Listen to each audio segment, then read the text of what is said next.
Hey, everybody. All right, so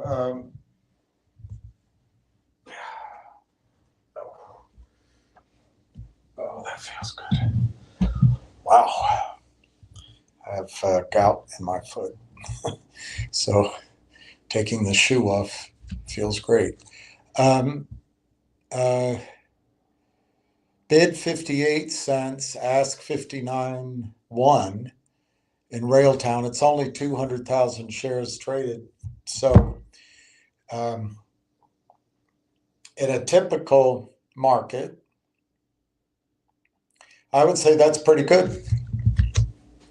I would say that a pullback from the high on low volume sets up a rally through 62 cents.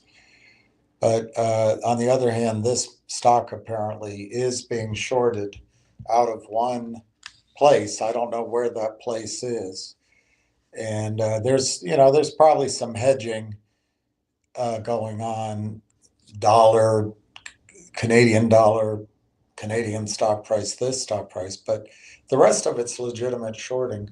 We're up to 7,770,008 shares of Railtown, 156 souls, and it's 5.5% of the implied outstanding by Yahoo Finance.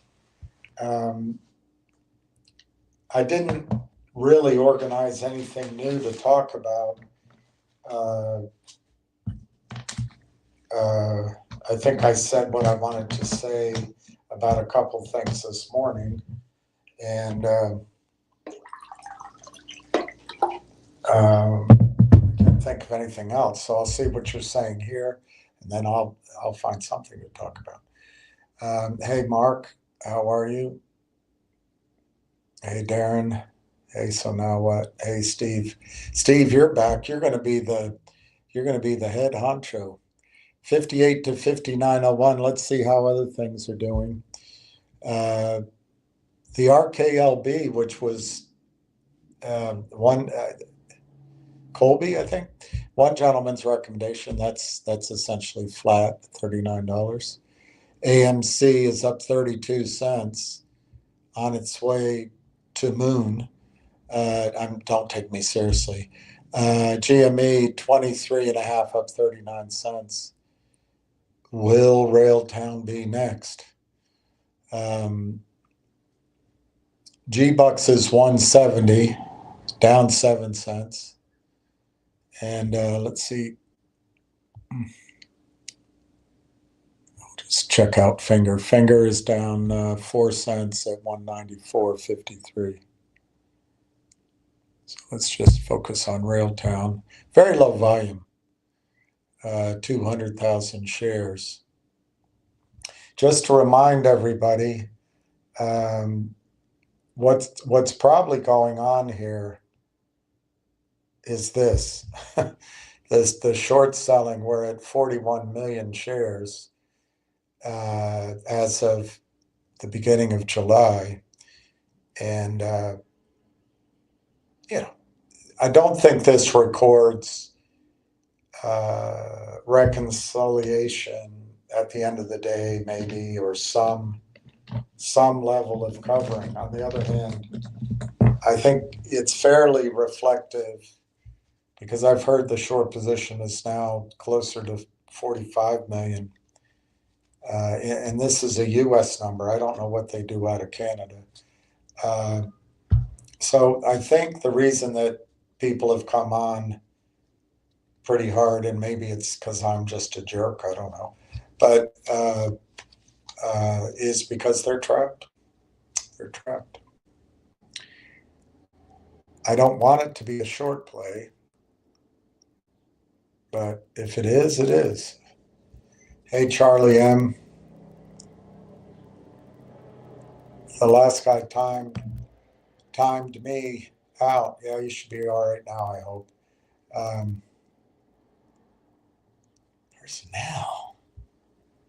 Personnel's for assholes. Hey, Scott. All right, Steve got another 25. Man, this guy is going to be insufferable. No, I'm kidding. You don't seem to be that kind of person at all, but you're going to have a lot to lord over, everyone. I'm going to write that down, Steve.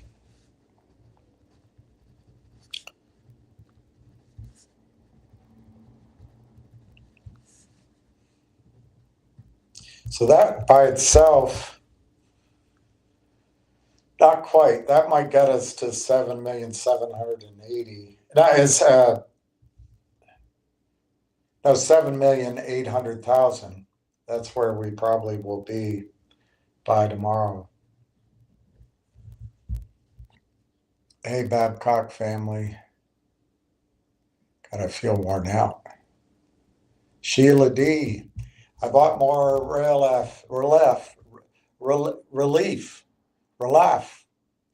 I'm only buying what I may be willing to lose. I've learned a lesson over the past couple of years. I wouldn't look at it that you're going to lose in Railtown, Sheila, but that's fine. I mean, that's that's certainly a prudent approach. But this is a stock to realize that it's prudent to buy it at these prices. I don't think you understand. And let me see if I can just find one of those charts, because I deleted, I took them out to see if I have one here. Oh, I don't want all that.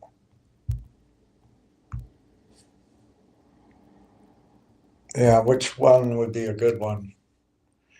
Which one would be a good one?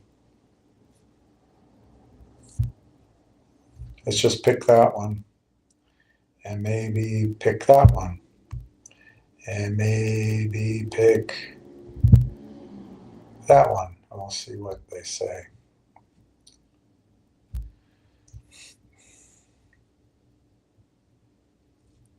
So Sheila,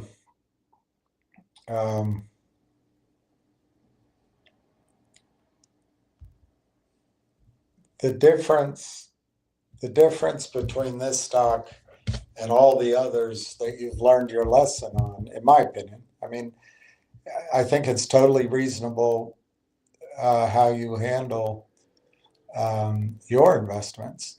But this is the value creation curve. I forget if that's the Y or the X, but on the vertical axis, you've got performance and the value, and on the horizontal axis, you've got time. And so you see the incubation period. And in fact, the incubation period, if you can go to the left, probably extends, that would be flat because it took about 6 years.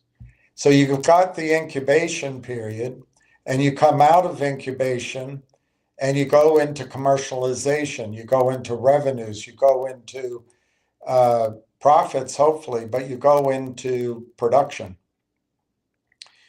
And you have this tremendous growth. You grow at an algorithmic level, then you reach maturity and you kind of roll over, and you're still growing, but it's at much more of a passbook savings type growth rate up here. It's an arithmetic growth rate. So where we are with Railtown, because of the I guess merger, you'd call it, but the acquisition of AIP Partners, the price of the stock started to move up, but we're stalled right here. Well, you can't see where I'm pointing, but we're stalled right at incubation prices, values. We're stalled at the incubation value. And what's going to happen once they get the deal finished, which I think the tape is telling you that the deal is close to being completed. And the other clue we have is that if the regulators were going to say ixnay on it, it would have happened at, let's see, April. It would have happened in April or the end of April. So it's pretty clear that it passed the regulatory hurdle.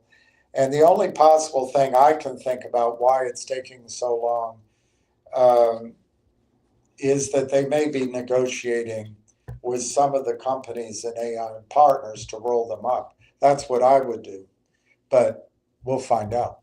So anyway, my point is, as soon as that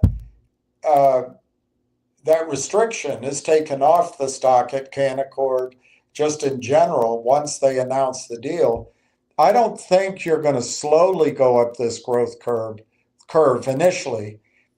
It's like it's been held back, and it's going to pop up that growth curve, and then that'll be a new starting point. And then we've got the run up, and where it matures, that's usually when a big company comes in and buys the like Nvidia comes in and buys it. Here's another representation of this. This is an R&D effort on the horizontal, and then the value performance, or they're doing quality, but it's the same concept. If you accept this graph as telling you value, you have your fermentation period, and that's when you have the idea, you have initial funding, you build out the product, and they've already spent 6 years on that. They're ready to go. And then you take off and you hit maturity. And the stage we're in, you're able now, Sheila, to buy this stock essentially at the same price that's been available on the stock for a year, actually slightly less than the highs, but it's not that much higher than the whole 6-year period. I don't know the exact numbers, but when you look back on it a few years from now, you'll be getting in essentially on the fermenting price, the ground floor price. As it pops up, I don't think it's going to start at 60 cents. And that's why I'm being so adamant. I think as soon as the lid is lifted off of this, according to me, my target is $6. Could it be $3? Sure. Could it be $8? Yeah. But I picked 6. We'll see what it is. But I want you to know, Sheila, that this is not the time to worry that Railtown is GTII or CRTD or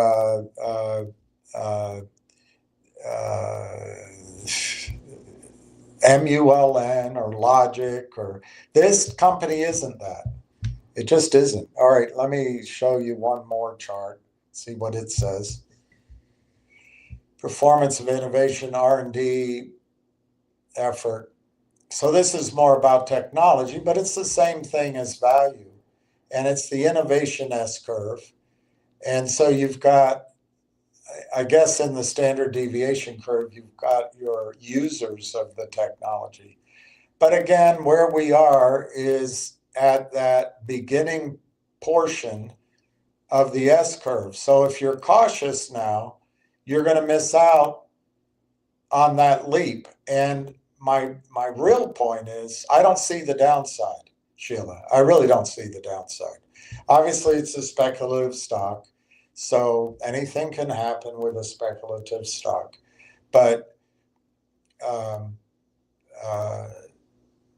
it really, to me, does, compared to what's ahead of it, there's not very much risk here. So, and it's not going out of business. They've already announced 3 revenue deals. They didn't tell us the revenue, but they've been out marketing their product for a while now. So I expect that to continue.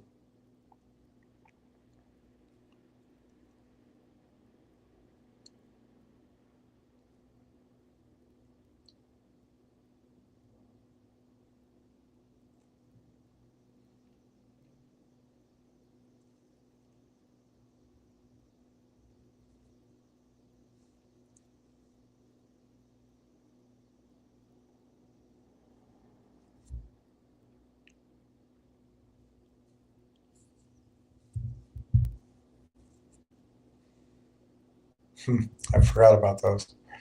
All right, let's go back to the comments. Let's go back to the comments. But thank you, Sheila. I appreciate it. Everybody's got to do it at their own comfort, for sure. For sure. I'm tired. I'm tired of being.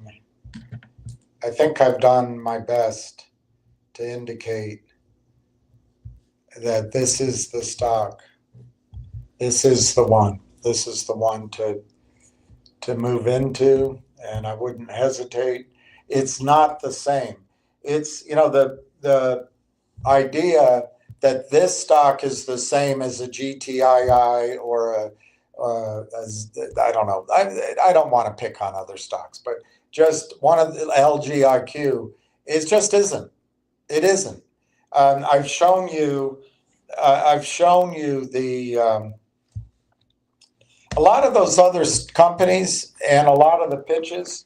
They do imitate real, kind of legit situations. Not that they're not legit, but they're not on the same par. So I guess I can see your confusion, but I don't think you're going to have much more time to buy Railtown under 60 cents. And by the time you see it the way I'm telling you, it'll be $152. You still have time to buy it there. Maybe Monday. Who knows? I don't. I've been thinking any day they're going to complete this transaction. Maybe it'll be Monday. Maybe it'll be the next week. Maybe it'll be August. But when they complete it, I think it'll be $1.20, $1.50, $2. You'll still be able to buy it, of course, but you'll be buying a lot fewer shares. And you'll be more comfortable with it as you see that other people are buying it. You see the risk go out of it. But instead of owning enough units of the stock to make your portfolio perform, it'll be just something that's nice in your portfolio. But that's your call, Sheila. I think right now, this afternoon, I'm so worn out by everything. I didn't sleep very well last night. I'm just not gonna pound the table. I think you're making a mistake exercising this caution right now in this stock. I think it's the wrong instinct. I think this stock is the one that you say, I'm going to commit. I'm going to own a bunch now. In September, if it's trading at $4 or $5, you can then say, well, he was kind of right. It went up. It went up 8x. It didn't go up 10x, but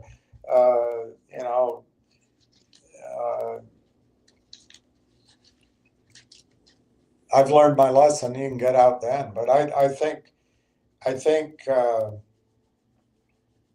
Railtown is one way to beat this cesspool we're in. Look, the over-the-counter markets are not real markets. They're not real markets. There's no legitimate investment banking. There's no legitimate fundraising. There's no price discovery. And it's controlled by a combination of, on the one hand, the IR types and the promoters, and on the other hand, it's controlled by the so-called investment boutiques. They're just fronts, and then it's the shorting. And so all these other stocks, the stock goes up. Some of the guys sell the stock they earned, maybe, but on the other side, the shorters like it going up. They're selling all into it, and as you know the whole thing. That's not this stock, Sheila. That's not this stock. But you think it is, and I get it. But Railtown has not gone up because of us.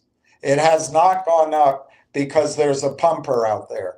It has not gone up because there's a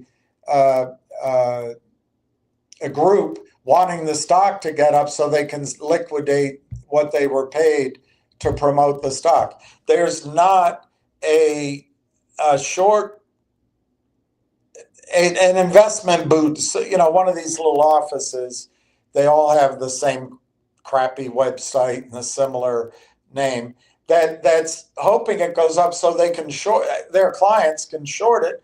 They can go to the CEO, get him to sign a toxic deal. However it's described, they're always toxic. And then they can short it down, cover, and then they can ultimately seller box it. Sheila, this is not that stock. Marwan Haddad and Corey Brandolini and the other founders have done software development for years. And in the case of Corey Brandolini, he built one company and sold it to Microsoft. Each of the other guys were involved in buyouts as well. And the experience they had as software developers was that when you have a system-wide software project or installed, there can be bugs, and he described it as they have a red light. It's all hands on deck. Everybody has to make sure the system doesn't crash. That's one aspect of the problem that they decided to solve when they met 6 years ago. They've created 4 different products, and it looks like there's a 5th that they just announced. But they have 4 different companies, basically. Conductor, Langtrax, Railtrax, and Shredder. They each do, I can't really explain the details of each one, but they each help software developers accelerate the process of development, take some of the repetitive, boring tasks off their table, and they can locate, and I think that's Conductor, it can locate problems before they happen. It can suss out bugs in the system. It can correct it. It can create code. It can write code.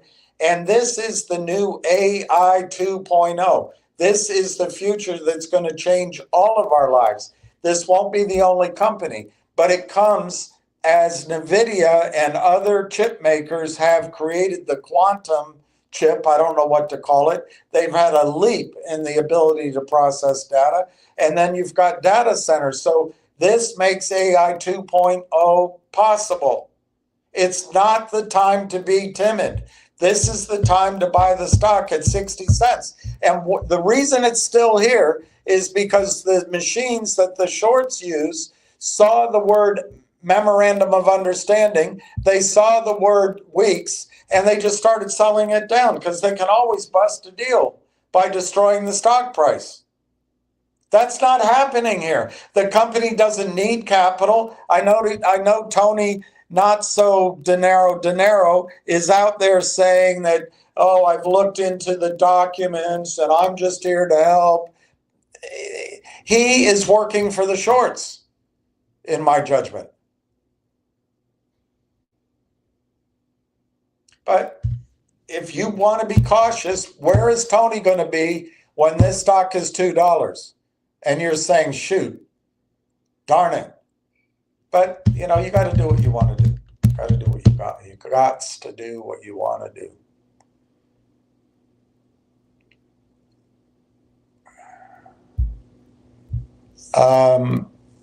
Nothing goes straight up. I think a pause for the cause is good. I think it's low volume. The stock went through 62 cents. In normal markets, I think that would have gone to 70, 80 cents very quickly. But the shorting's going on. It's capped off. And I think right now they're keeping it capped off too. It's a Friday. Who knows? People might be on vacation. But again, which I was trying to explain to Sheila, the buyers are not here. We're a bunch of ragtag retail guys and girls.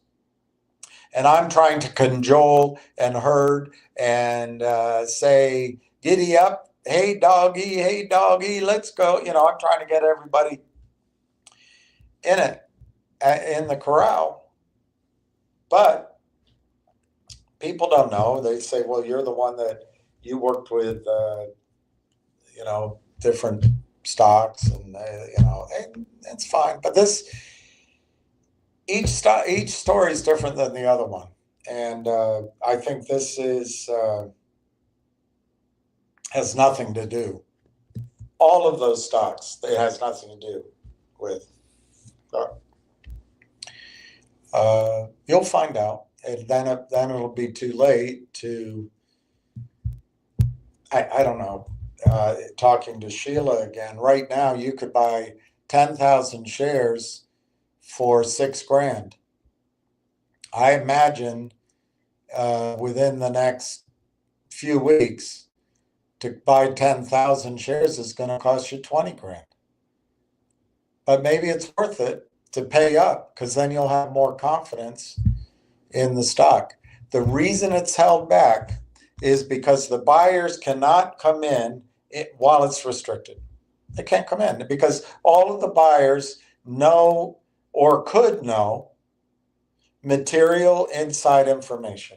So they can't trade. The shorts can do whatever they want. That's the nature of the regulatory system. And, can't do anything about it. We tried, and I think it's a fight we can't win. Hey, Bill, how are you? Hey, Danny, 2,000 more is great.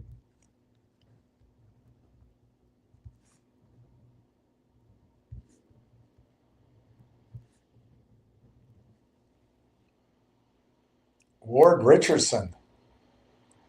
Wow, Ward.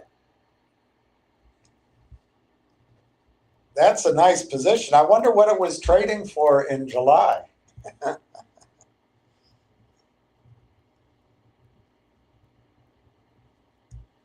According to this report, well, no, they don't give a starting price. These research reports usually give you the price where it was. But I looked at a chart, and in July, right around this report, the stock was trading at these prices. I think that's when the stock made its highs. So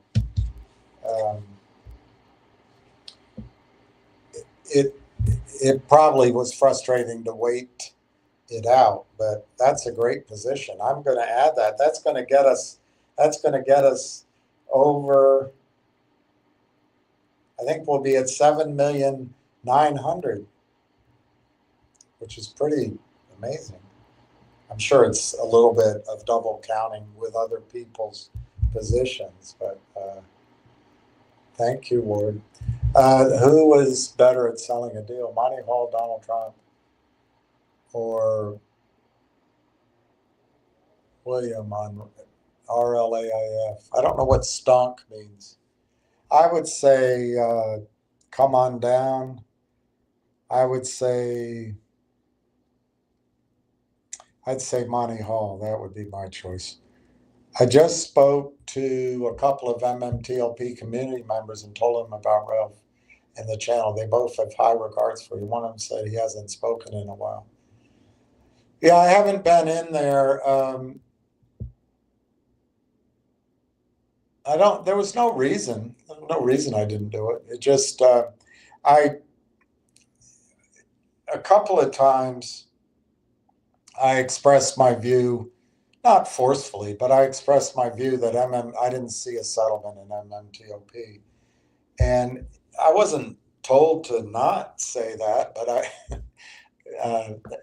one of the people said, could you tone that down? So I haven't felt that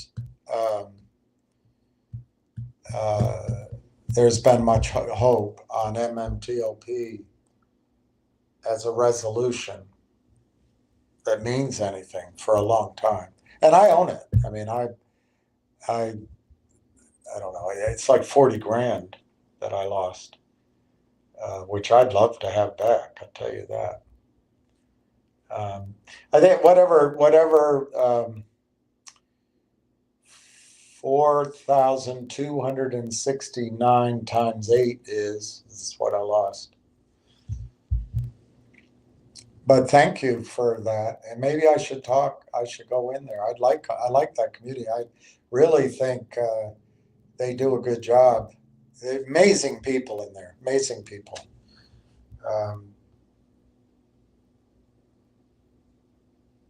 And it's not just limited to the ones who do the talking either. Hey, Giuseppe. Hopefully he would call you soon. But I have informed 3 people. Excellent. That's excellent account settings. Thank you. Dirty Red. Mr. William, why are you wasting your Friday here? Get out for a day, de-stress. Well, the answer is I really feel like it's important. Like with Sheila, I don't know if I changed her mind or her approach, but I want to know that I did my best to tell her that she should be buying Railtown. I can't, I did it this morning. I'll give you my Jennifer disclosure. I have no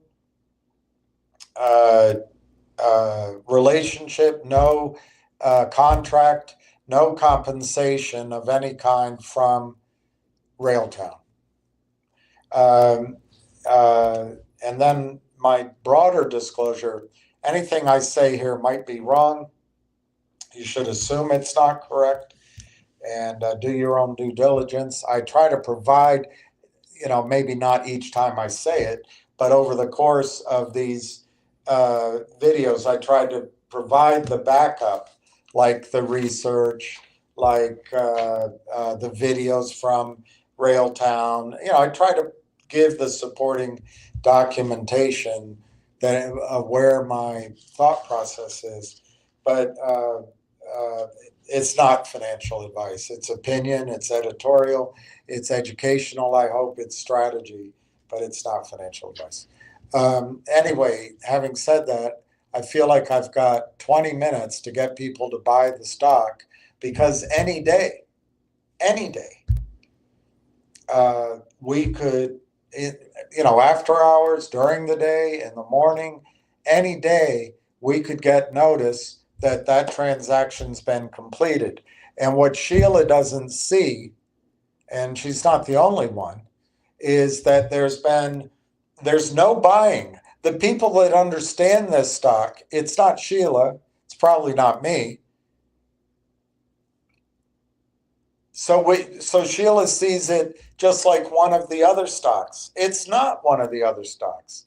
This is a stock, in my judgment, and I've shown you how I get to it.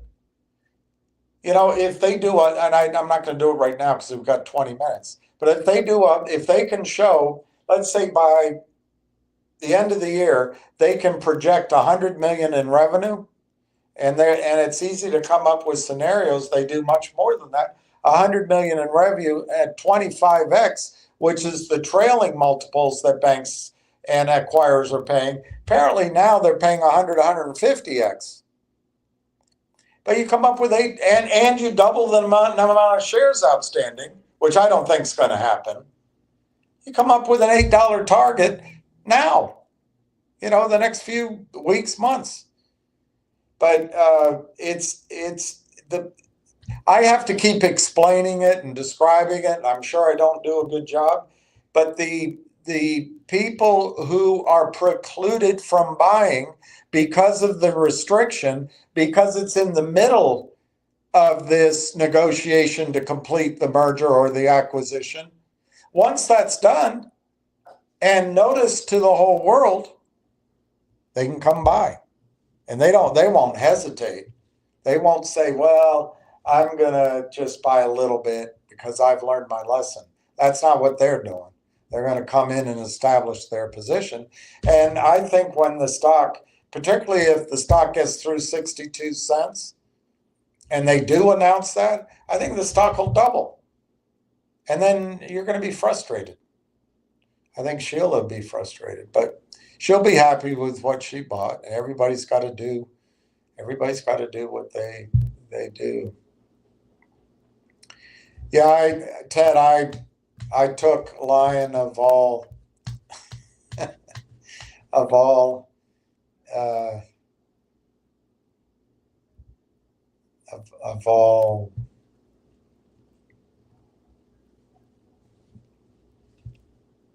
trying to think what TURD stands for. I banned him. I just banned him. Hey, Justin, did you add 500? I see.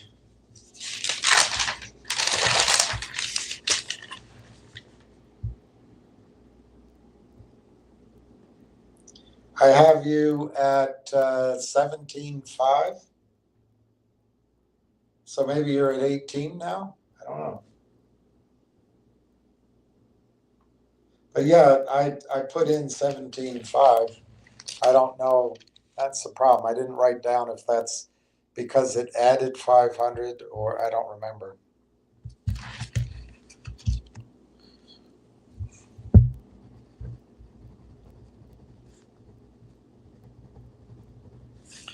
I'll say you added 5 unless you correct me.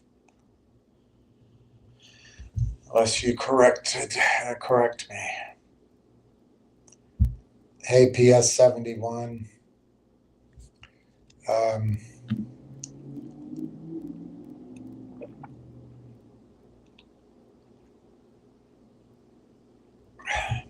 How are you? Bought another. All right. That is great. That is great that you got it there. That's an awesome amount. It's a perfect amount. Perfect amount. Ryan Sartell, my Railtown's now 29,000.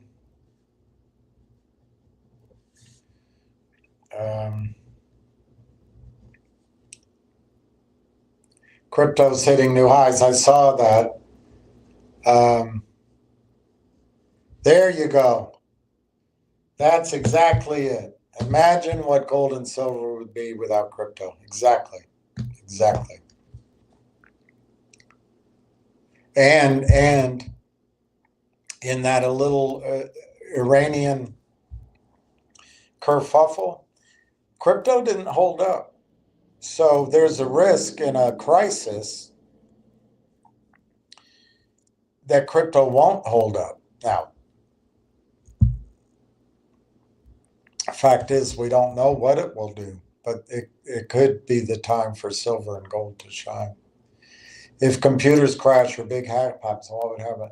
Yes, I've asked that, and there's a guy I trust, and he said, "Oh, they have redundancy." And I think I asked him, "Well, what about an EMP?" I don't even know what I think it's an electrical magnetic pulse or something. But I said, what if it's all taken out? Because he said there's backups everywhere. And he said they have off-grid backups too, or they become off-grid in a crisis. But it's a good question.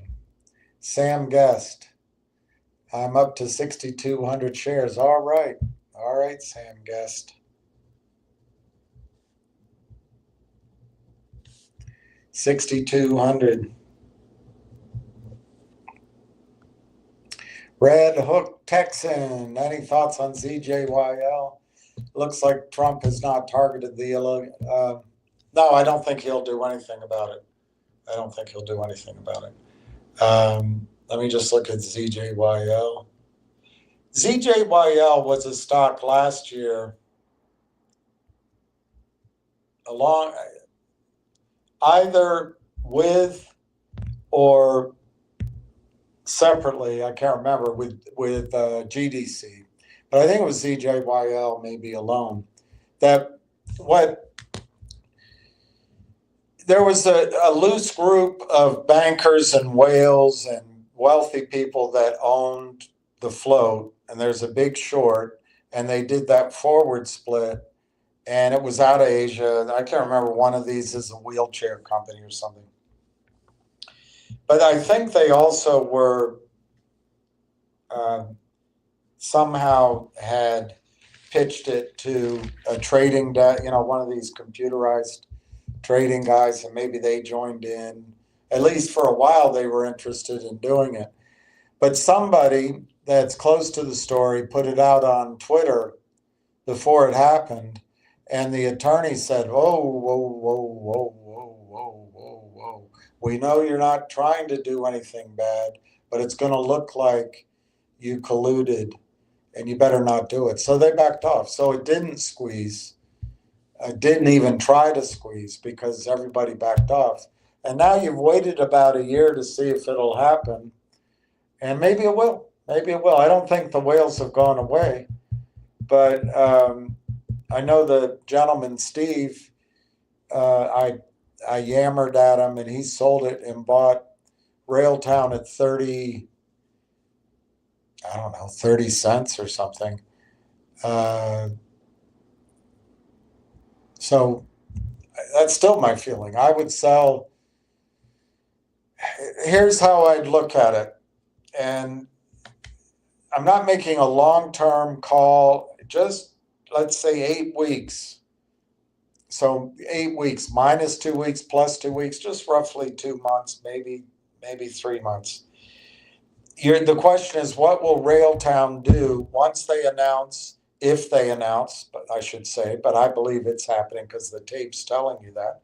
If they announce the merger is completed and buyers can come in, and then momentum builds. So what price do I think Railtown could be within the next, by September 15th? I think $6, $8, $10. Is that too aggressive? Perhaps. So maybe it goes to $3, $5, $6. But I think Railtown, the target, just according to myself, just according to doing some revenue and chopping it and dividing it and trying, I come up with $6. I used to come up with $3.50, $4, but I have confidence that it's going to 10x, so I'm willing to say $6. In that time frame, in that 2-month period, what do I think ZJYL will do? Nothing. Could I be wrong? Sure. ZJYL could be the one stock that all of a sudden goes, and that's the risk. Is that you get out of it, and while you're out, it runs. But if you get out of ZJYL, stay out of it for 31 days, you establish tax losses, which are valuable. But in the meantime, you put it in Railtown. This is 1-for-1 now. I didn't think of that. ZJYL is 60 cents. Railtown is 60 cents. 1-for-1. So if I'm right, and Railtown goes to $6, and ZJYL says what it is, you can sell it all, come back and buy 10 times as much ZJYL and ride out the next year seeing what happens. But ZJYL is a gamble. It's a short squeeze play. And the idea is threefold. One, that the stock price starts accelerating to the upside so rapidly that the shorts have to cover. Secondly, that the shorts haven't had time to protect themselves. A year's gone by. And then thirdly, that the group is still able to cajole a trading desk with computers, algorithmic computers, to start buying and ping-ponging back and forth with computers around the world and drive it up. I don't see it happening. But it says it's easy to borrow, so you got that going for you. And the name is Jinmed International Limited. But I really, Red Hook, I would swap out of ZJYL right now for Railtown. Railtown, just ask yourself, what can go wrong with ZJYL? I don't know, but what can go right? I don't know. Railtown, I don't think anything can go wrong. I don't think anything go wrong. It's speculative. I suppose it could take longer than my immediacy. It could. It has already. It could take a little while longer. But Railtown is, as I keep expressing, it's a development company that spent the money and came out of the gates. It's ready to come out of the gates, first mover with a product that's in demand that works and solves problems. Everybody wants it. It's going to go up. You can debate how high, but it's going to go up. And I don't know about ZJYL. So I think between them both, Railtown, I don't know what your goal is with ZJYL, but I think Railtown can go from 60 cents to $6 and then to $60. Now, as you go up my numbers, that's seeing in the mist a little bit. So the one that I'm willing to hang my hat on is the $6, but the rest of it I believe is going to happen. But it could take 18 months, 2 years, But ZJYL, you've given it its shot. Anyway, that's my answer. I don't think anything's going to happen with ZJYL. If it does, I don't think swapping out is the wrong decision. It's just chance that it went. I would just tell myself, hey, I gave it my shot. It ran out of time. But Railtown is the stock that can make money in lieu of ZJYL. You're lucky to be able to get out of ZJYL and be able to get into something that can immediately give you 10x. It could be in a couple of days. It could be in a couple of weeks. Could be in a couple of months. Could be, but in a relatively short period of time, according to me, of course, I think it goes to $6. Maybe it's $3. But the funny thing is, once it goes to $6, it probably pops to the teens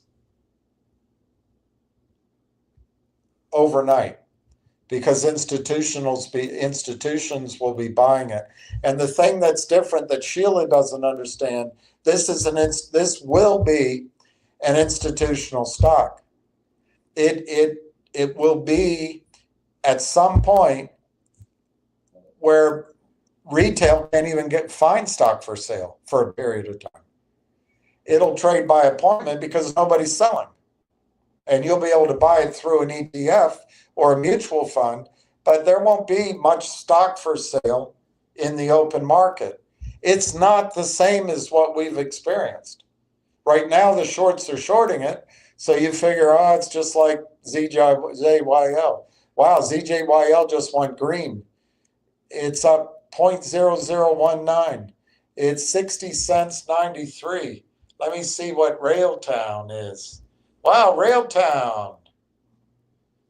Why don't you take me down to Railtown? 60 to 62 cents. Now it's 317,000 shares. Railtown, 4 minutes to close. The bid is 60 cents. The ask is 62 cents. If it breaks out,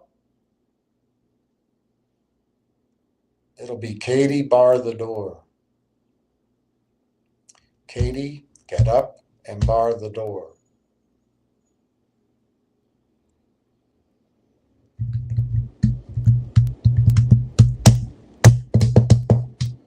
Oh, Pete, thank you. Thank you, guys. My head is pounding again. And I'm sorry, you guys, when I get worked up. It's something, I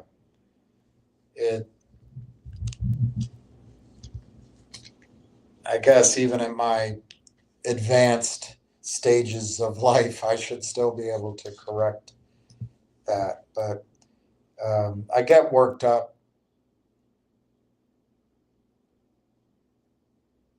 And anyway, I apologize for it. Ward, wow, 33 cents. Great price.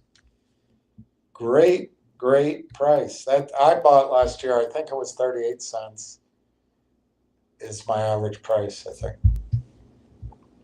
If you sing a song today, can you sing a song?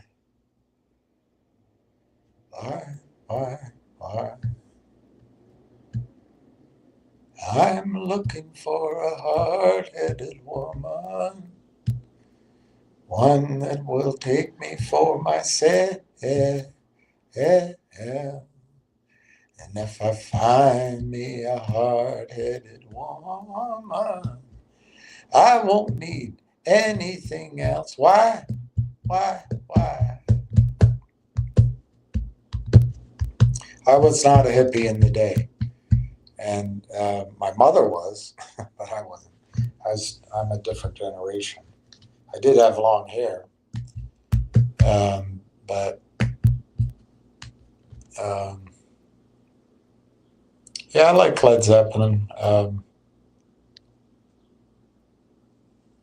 It's hard to sing. It's hard to sing. Whole lot of love, a whole lot of love. Whole lot of love. Way down inside, woman, you need me. Way down inside. Da-na-na.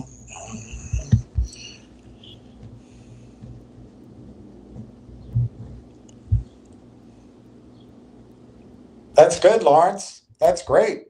14.5 is awesome. I think if we go by Sparky, who has been on the money when it comes to news, next week will be the last time you can buy Railtown under $1. Well, that's what Sparky's saying. All I'm saying is that sometime in the near future, you won't be able to buy it under $1. I don't know the exact timing of that.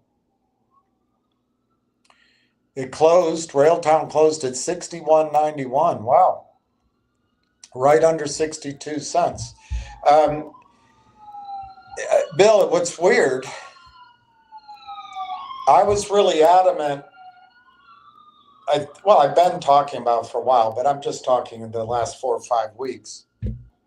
Under 30 cents with Steve, and then under 40 cents, and then under 50 cents, and then under 60 cents, and now it'll be under 70 cents. I don't think it'll do a lot of trading in the 80s, 90s, and $1 personally. I think once it breaks through, it'll go to $1.20, $1.25. I'm not sure why it would pause, but it might pause. Certainly if it breaks out without the conclusion of that transaction, maybe the shorts will still drive it down. I don't know. But anyway, I think once it gets through the 62, the momentum will double it. And then I personally, maybe it pulls back to 90 cents briefly, but personally, I think it'll be on its way to $2, $2.50. And then we'll see what happens from there. The two things I don't know is they're related is how will the institutions and the wealth advisors and the funds and all that, how will they come in? Do they come in at $1, $2, $3, $4? I don't know. We'll find out. And then the other thing is, how long I know how long the shareholder vote will take, but how many of the institutions will have to wait the 35 plus 5, 40 days for the shareholder vote? We'll see. Did it like I usually do. After after Jennifer Valtrano in line as your moderators, I think you better screen your better moderators. Well, when I first came on, people suggested, and I said, sure. I don't know how to change them. I don't know really how to change them. Haven't noticed I needed moderating. Somebody should turn me off. The moderators should turn me off.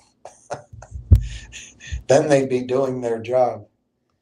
Hey, Justin, all right, it's 17.5. That's great. That's awesome, in fact. Jeff Schultz, I sold all my G-Bucks and bought Rail. Yay, yay, yay, yay, yay, yay, yay, yay. Oh, I will bring up, Kit is usually spot on with his ideas. But, I've been hard on some people for distracting from Railtown. Please notice I haven't talked about any other ideas other than Railtown. It's because I want everyone to be focused on Railtown. But Kit usually has A, B, C. It has things that work.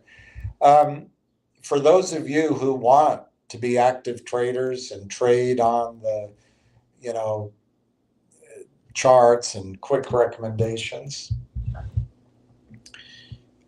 you can obviously keep doing it. But I think Railtown might be a stock. I think it's certainly a stock for the first 10x, but it might be a stock even after that you get it right and sit tight. Some of my best accounts that I had were the ones I just left alone for a year, 2 years. The need to always trade things. Wow, GTII was up today.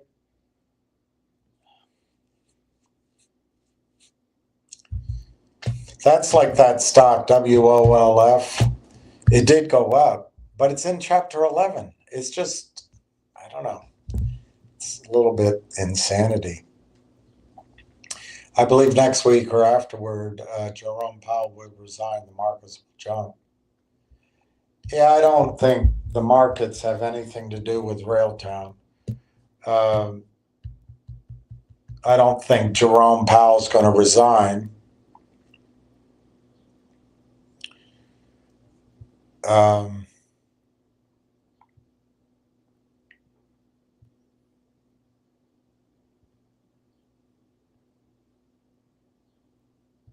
He's got a tough job. I mean, I know Trump wants him to lower interest rates. They're low. That's why you youngsters don't understand. Interest rates at 4% are low, but he wants them back to being free. And I actually think that there was a lot of bad allocation of resources when money was free.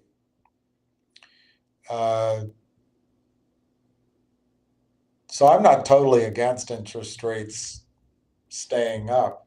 However, I do think, I don't think he's going to resign, and I don't think he's going to lower rates at the Fed level. I do think the stock market is going to make these, the all-time highs that I've repeated over and over again. And then right now I'm sticking by there will be a crash afterward. Maybe Trump delays it somehow. But I think during that crash, Jerome Powell or whoever's there will take us back under 0% yields. And maybe it'll happen sooner. The Fed doesn't control rates. They control the narrative. They control basically the overnight rate, the window, the Fed window. But if the bond market doesn't feel confident about the risk in bonds, it won't matter what he does. So I think he's being really careful, and I think he's getting a lot of heat from Trump that possibly isn't fair. And I don't particularly like Powell, but I'm just defending him a little bit. Why is GDC clinging to 4? I don't know. Let me look. Maybe they're going to start squeezing it. 380. The high on the year was 12, low $1. It says hard to borrow, so there's that. Maybe that's the one they're going to try to squeeze. But I still stand by my view that over the next couple of weeks to 2 months, Railtown, odds are, will give a better rate of return than GDC. But if you get out and GDC goes up, I still don't think it's the wrong decision to get out now. That's a great price as far as I can tell. I don't know the answer, Kit. I don't know why it's up there. It just shows you're passionate about your thoughts. Yeah. Too bad that you guys have to hear my thoughts. Big green candles. I don't know what that means. Big green candles. I'm not. You must have a very sophisticated trading platform. I'm just using E-Trade, and I'm not looking at a chart. But I see the ask at 68 cents, which is just stepping away. They didn't want to sell more stock. I don't think they ever wanted to sell stock at what they were offering. I bet they did everything under the ask all day. But it's a 60 cents bid. Closed at 61.91, essentially 62 cents. So that's I wouldn't say that's a key trend reversal, but it is a reversal of sorts. And to me, that implies a strong Monday morning. We'll find out. They don't want it over 62 cents, though. Hey, Clay, Schofield, 50,000, yay.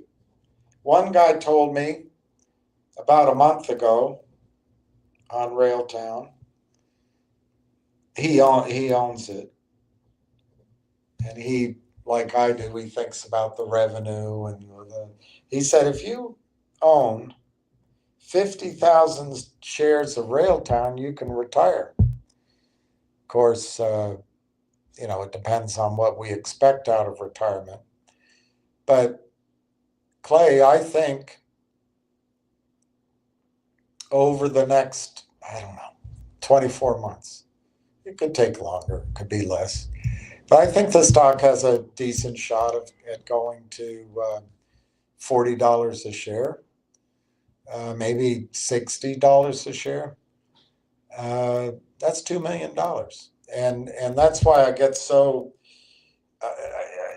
frustrated with these other guys, because they want to contaminate our thinking process with these hot plays. Boom, boom, boom. And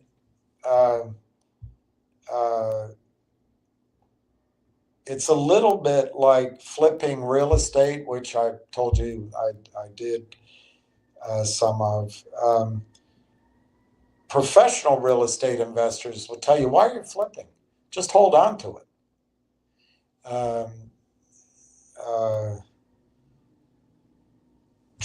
Hot trading in and out, unless you've done it with your own money and you've done it for a long time, and you know basic strategies are just built in your constitution, you're going to lose. These guys will strip you every time, and they want your money, my money, in motion. They want it with fear. I got to get in there. Everybody else is in it. Oh, it's a win for retail. Oh my God, I'm going to lose. Oh my God, this stock could be just like those other stocks. Oh my God, And then they want to come in and say, yeah, I know I'm easy material, but they want to come and say that I'm not credible and So you listen to them. Well,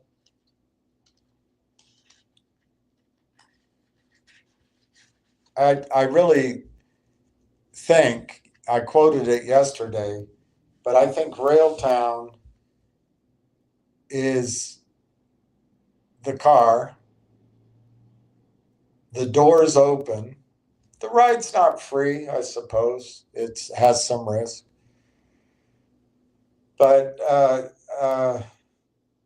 or was it his motorcycle? Strap your legs around my engines. I can't remember which song, but uh, it's a town full of losers, and we're pulling out of here to win. This whole space is loserville. I don't know if it's the specific people, but you can't win if you're hopping from stock to stock. There's just no way. There is no way. And some people say, "Oh, I'm a trader and I'm successful." Well, they're only telling you about their successful trades. It just takes one disaster to wipe out everything you made. And Railtown is, instead of that flipping and churning, is buy it and hold it. And I think, Clay, your 50,000 shares, if you can, let's pick a time frame. If you can wait, it might be as soon as the end of next year. Uh, Maybe a little longer than that. I think it can go. I think you can have a 2 million in it. But I don't know. I'm not as. I can't map that out yet until we have more information.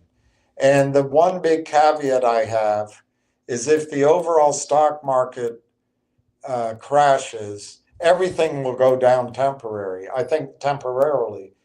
This, I think, would snap back. But anyway, we'll cross that bridge at that time.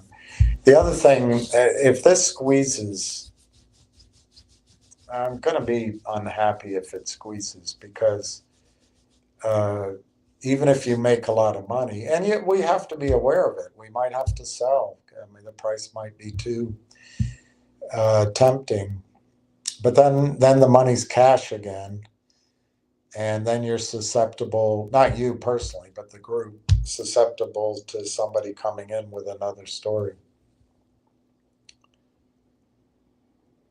Um, yeah, have a nice weekend. I'll be watching Rail from Disneyland. Love that place. I thought it would. I thought it cost an arm and a leg to go to Disneyland. I've never been. I'd like to go. G Diddy, G Diddy, G Diddy, G Diddy, G Diddy, G Diddy. G Diddy just bought 100,000 shares.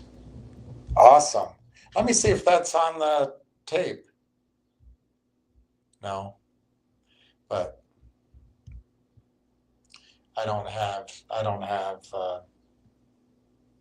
I don't have the best service.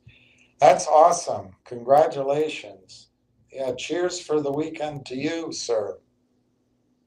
How do we protect it during a crash? Um, I'm hopeful, Lewis, that there will be put and calls once it starts trading up in. I really believe it'll be in the I don't know, $15 to $25 range fairly soon. Am I dreaming? We'll find out. We need more information, and we'll get that as um, news is provided, as perhaps research. I don't know, but as we get a better idea of revenue and revenue growth, we'll be able to project it. But um, my idea is that we'll be able to buy puts on it. The other thing is, if the market is way up like I'm thinking, I think we'll be able to buy, if even if it's not on Railtown, we can buy puts on uh, the banks, the you know a bunch of stocks that look vulnerable. There's a stock that looks like it's in trouble. I'm trying to remember the name. Is it Ceradyne? Sarah begins with a C. It's an insurance company, and the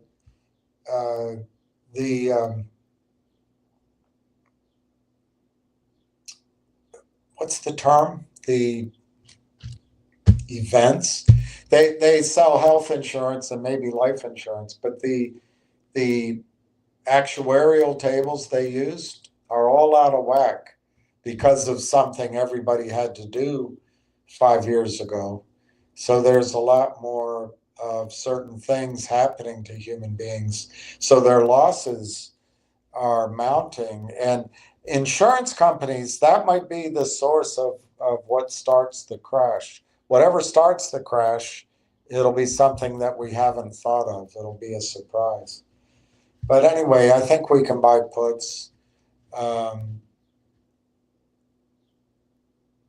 I think if there's a crash, AI might, obviously it'll crash with it. The question is, with the growth, the projected growth, will it recover quickly? The other thing is, Lewis,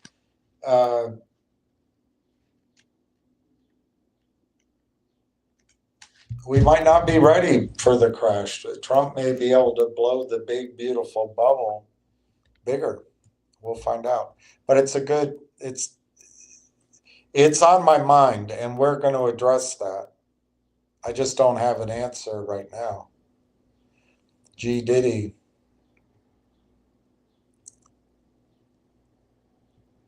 62 cents with 80. That's awesome. So what did Justin say? Oh, the big green candles. Bought 100K. That's awesome.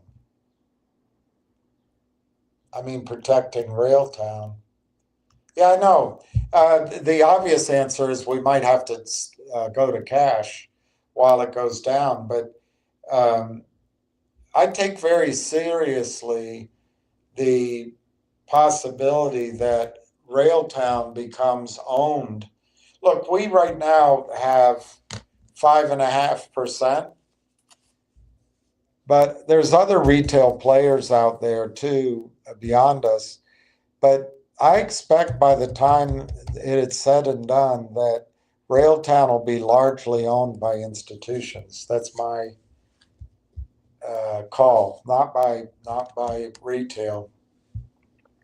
So it'll be not only a case if we get out at the wrong price, it might go up and we never get back in, but it may be that it trades by appointment, or trades very few shares. It'll be hard to build the positions you're building right now. In my mind, it's because of the shorts. I don't think you'll.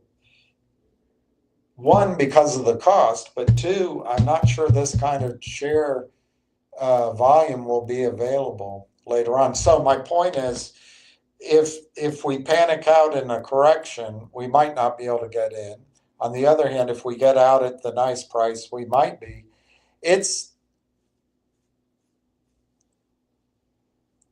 I'm not saying that I don't have ideas how to do it. I just don't have the information about revenue and timing and what kind of news might come out over the next few months to describe revenue growth, alliances, new partners, all that stuff. And I think we have time, Lewis. I think we have time to think about that. So it'll be foremost on my mind, and I will have a better answer for you. RLAIF is mostly safe from volatility. It's in a great space. I agree with that. Upside volatility is the other focus, and accruing the shares is in the now. Seller boxing failed, and soon it will go wide and front run. Patience. See, Kit has good solid advice. I think that's true. One thing, Lewis, in a correction happens, as the margin calls come in, everything goes down temporarily. I would expect silver and gold and platinum would be sold too, but they'll rally back as the panic eases and the margin calls, the sellouts uh, uh, burn themselves out. So what happens often, well, it is what happens in a market correction. There's a leadership change. And part of what'll get the indices going back up again, they'll change out some names. And I bet the Dow will carry more of the AI story in its composition. Um, but I mean, I know it's kind of boring, these sayings on Wall Street, but my boss used to always say, he'd always tell me that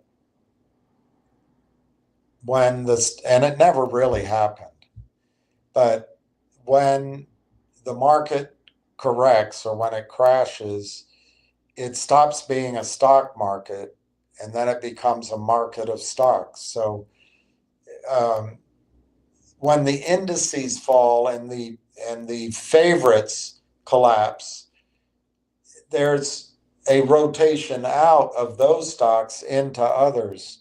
And so uh, just because when I project, and I could be wrong, no, there's a guy out there, I think his name is Dent. No, is it Dent? There's a guy out projecting 95% correction, just like I am, like I did. Um, Another gentleman is saying it'll correct 95% in terms of the gold price. That's an interesting caveat. But I could be wrong on the magnitude. But I think it's going to be such an event that it'll change the outlook of a generation. Autumn. Wow, Autumn, that's a good number too. That's great. Good job. 30690. That's awesome. G Diddy. My purchases were 14 and 86. That's awesome, G Diddy. Buy the dips. Buy the dips. I always date the dips. No, I don't. That's just a bad joke. Danielle. Kid has always been there. Yeah, I think Kid is the voice of reason. All right, let me get some water. My brain is starting to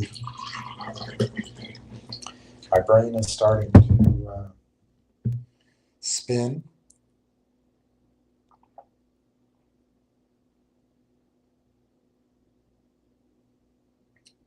I don't know, Kit, why G-Bucks would stay up that high.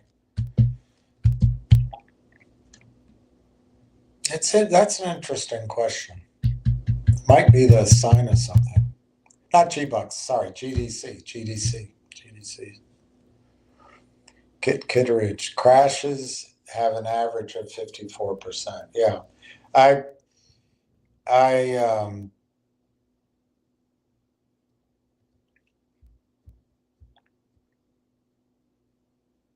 was listening to Ambassador Charles Friedman, and he made an interesting point that U.S. leadership in the world is really non-existent anymore. We can't be trusted. We look like a tool of Israel to the rest of the world. I don't know if he said that. That might just be me.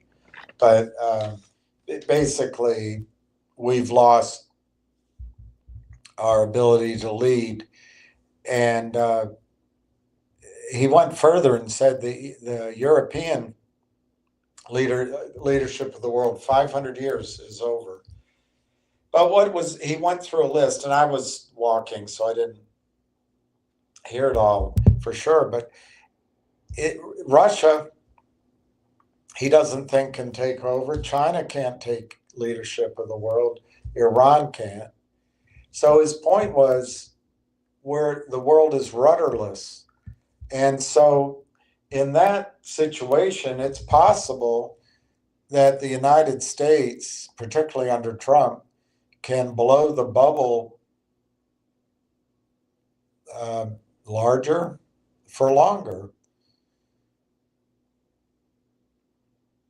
So going back to Lewis's question, um, it, I think the natural, unless we learn differently, and we'll learn as we go along, but the natural thing for a company like Railtown, after growing its revenues, uh, going up that that scale that I keep showing, going up the S curve, is a buyout. And Railtown really could be, we're not certain yet, but Railtown could be a one decision stock. You buy it, you hold it, and I don't know, Apple Computer comes and takes it over. Then the question would be, how do you protect your Apple stock in a crash? And that's a little more obvious because you could sell calls, buy puts, you could sell the stock, or you could just ride it out. We'll get there on that. Right now it's 429. Let's just see how the prices close. GDC 380, Railtown 61.91, ZJYL 62 cents. Wow. Finger closed greenish at 196.17. And yeah, that's probably about it. Let's just see if there's any news in the market that's worth worrying about. Bitcoin bullion and black gold soar 10-week.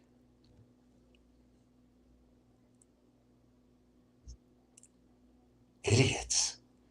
JPM CEO Jamie Dimon unloads on Democrats. Idiots.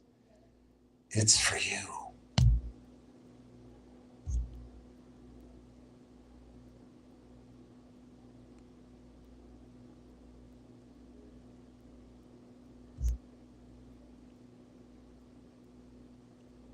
Nvidia mania.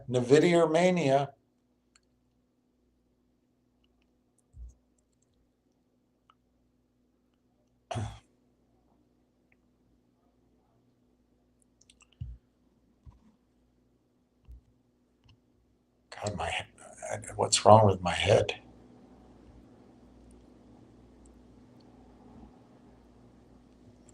All right, here, who said the interest rates might go down?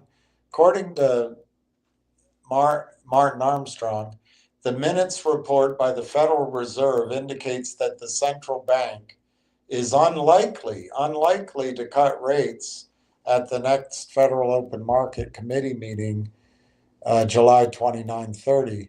FOMC members unanimously maintained the borrowing range between 4.25 and 5.5%, where it has stood since December 2024.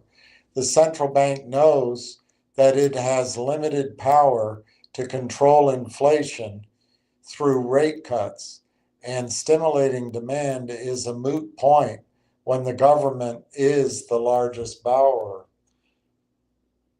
Instead of noting that the government simply borrows in perpetuity, Fed members focused on uncertainty surrounding tariffs and a potentially weakening labor market.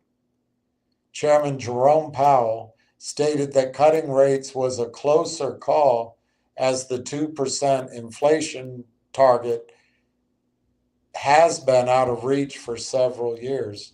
Quote, with regard to the outlook for inflation, participants expected that inflation would continue to move towards 2%, although they noted that the recent higher than expected readings on inflation, and the effects of potential changes in trade and immigration policy suggested that the process could take longer than previously anticipated, unquote.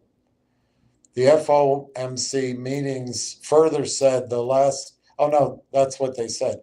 The last CPI reading was 2.7%.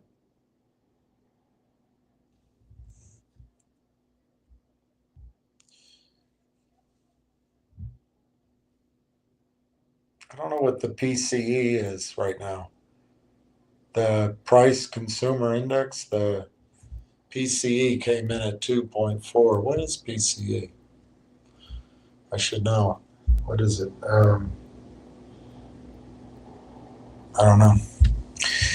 The ongoing Trump versus Powell feud is potentially spilling over into policy. Despite non-foreign born citizens picking up over 2 million jobs as a direct result of deportation efforts, the Fed believes that the weakening labor market could be the result of deporting cheap labor. Quote, almost all participants judge that the upside risk to the inflation outlook has increased. As reasons for this judgment, participants cited recent stronger than expected readings on inflation and the likely effects of potential changes in trade and immigration policy, the minutes said. Unemployment fell to 4.1% in June, posting an increase of 147,000 jobs. The Fed is also blaming Trump's tariff policies for inflation. Quote, ultimately, the cost of the tariff has to be paid, and some of it will fall on the end consumer, the Fed chair told reporters in June. Quote, we do expect to see more of that over the course of the summer, unquote. Powell is confusing a one-time price adjustment with a monetary-driven inflation wave that began in 2015 and soared after the pandemic. As previously noted, almost all participants saw trade policy as an upside risk to inflation. Quote, many participants noted that the eventual effect of tariffs on inflation could be more limited if trade deals are reached soon, if firms are able to quickly adjust their supply chains, or if firms can use other margins of adjustment to reduce their exposure to the effects on tariffs, the minutes said. A couple of members stated rate cuts could happen at the next meeting, with Fed Governors Michelle Bowman with 2 L's and Christopher Waller with 2 L's going on record to say that they believe rate cuts are appropriate this month. Several officials said the overnight rate may not be far from target, believing a bit of adjustment could bring inflation to target. The dot plot of individual officials indicates a divide on the outlook of cuts. The Minute reports noted that 2 rate cuts could potentially happen in 2025, followed by additional cuts over the next few years. Powell has less than a year left in office, so you might be right, he might retire early, and the president is certain to appoint someone who will abide by his policy that he sees through the eyes of a borrower, not a lender. That's an interesting point. Interesting point.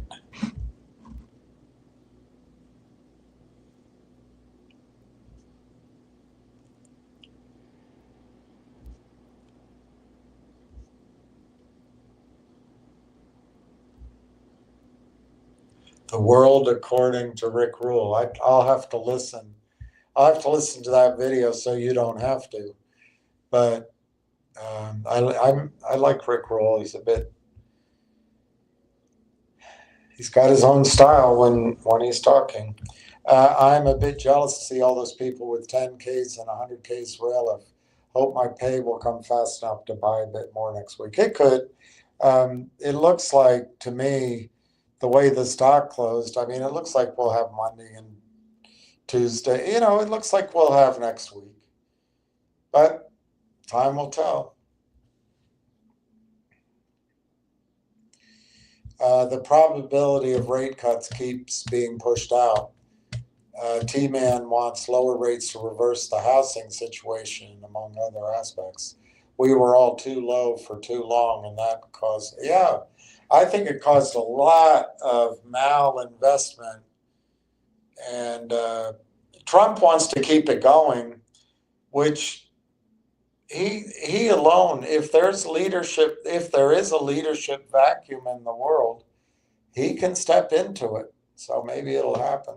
Good afternoon, John, from sunny California. It's 4:38. I'll wait and see if somebody has a question or something. I'll add these numbers, but I think I may sign off early because my head is pounding a little bit, and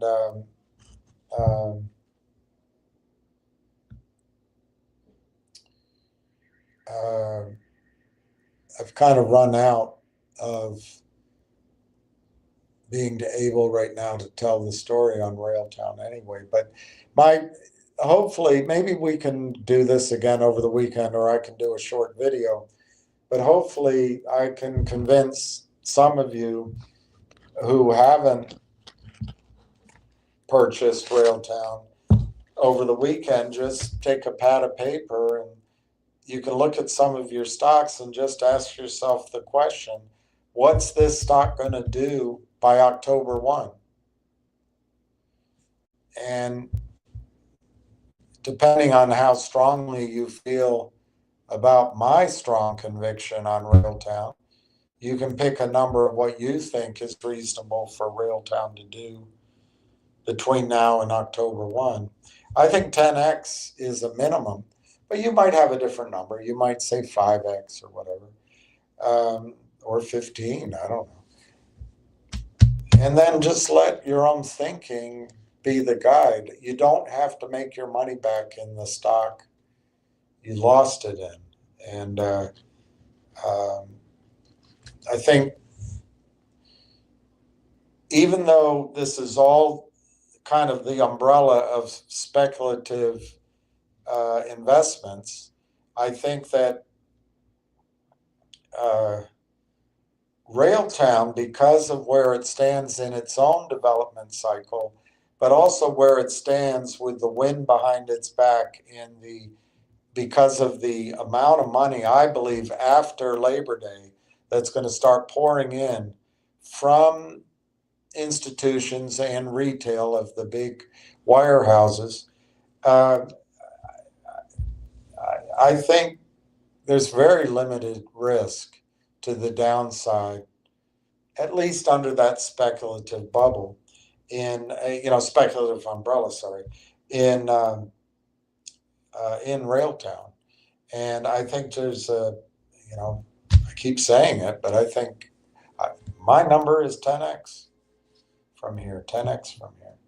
All right, I'm going to sign off unless I see something pop up. I'm going to say thank you very much. Wish for peace around the world. I hope you all enjoy your weekend, enjoy your Friday night, and we'll hit the hustings Monday. Cheers.